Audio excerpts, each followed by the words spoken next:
De verdad esperaba por estar junto a ti, pero me alegran de que al menos seas feliz. No importa con quién estés, en cuanto sea un buen tipo, uno que te trate muy bonito, así como lo mereces porque eres una ángel. Yo estoy bien con que estés al lado de un arcángel. Él te presta atención, te regala lindos detalles. Dudo mucho que él alguna vez te falle. Muy bien acostándose tu pareja ideal. Te hubiera amado y atesorado hasta el final. Hubiera sido el mejor novio para ti. Yo todos los días te hubiera hecho sonreír, pero admito que él es mejor que yo. Entiendo perfectamente por qué él se enamoró.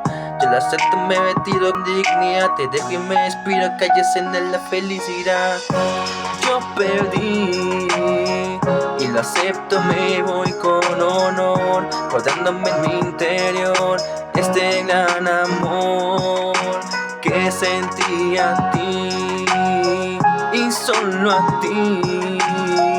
Acepto mi derrota, yo ya me vendí.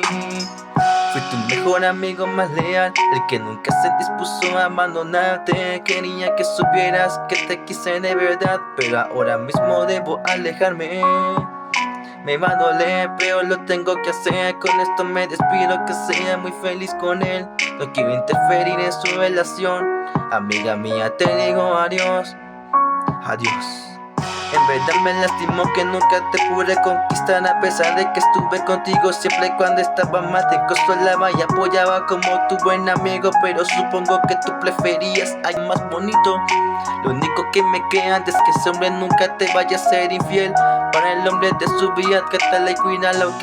Y al amor que nunca deseo, una vida maravillosa con él. Yo perdí y lo acepto, me voy con honor, guardándome en mi interior este gran amor que sentí a ti, solo a ti. Acepto mi derrota, yo ya me vendí.